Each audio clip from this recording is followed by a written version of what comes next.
Hey guys, we're gonna start off in your entrance slips here today. All right, so let's get yourself over there as I start to bring them up as well. The big thing that we want to make sure we are taking care of is we are using our equations. Okay, so that's gonna be the big ticket item here. Is I know you're gonna be like, Miss Savage, it's in the table. I can figure it out from the table. Why do I need? Yeah, well, we're elevating what we're doing here. So, here we go, lesson number 3.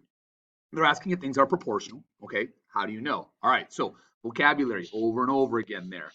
Things are proportional. All right, if we have a constant, right? So that's what we're always after. All right, so when we look at our constant here, to figure it out, well, okay, how do you know? All right, well, we're always going to be doing y divided by x. Now, again, we can say that we're multiplying by the same number each time, absolutely. But again, we want to get in this format where things aren't as nice and pleasant, and these are nice, pleasant numbers.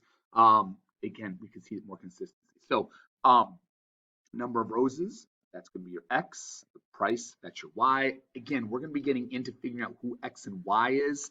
One of the things we always talked about is that money does always go on top. All right, we've always looked at that. So if money's always going to go on top, then that tells you that that Y has to go up on top.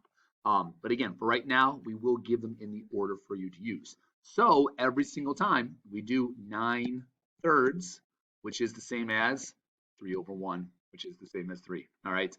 18/6, that's 3. Yeah.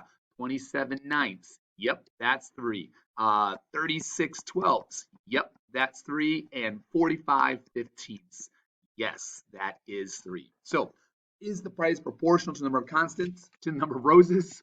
Yes. All right. Why? Because we have a constant. There's my evidence for it. All right. So find the cost of purchasing 30 roses. Like I said, for a lot of these, you could probably piece things together, working off the table. But again, we got to get you using that equation. Every single thing. That's what we're going to be using this whole entire section here. Is use your equation. So we know our equation is always y equals kx, and k is always your constant. Well, that's what we just solved for. All right.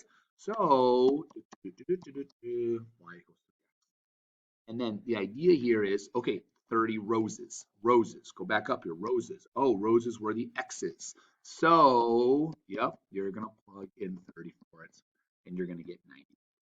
Again, I know you can probably say I can figure that out without the equation. We're starting it nice and friendly here. All right. We're not just pushing you to the deep end. We're letting you kind of play around in the kiddie pool for right now. So yeah, more of it here today, people. Get after it.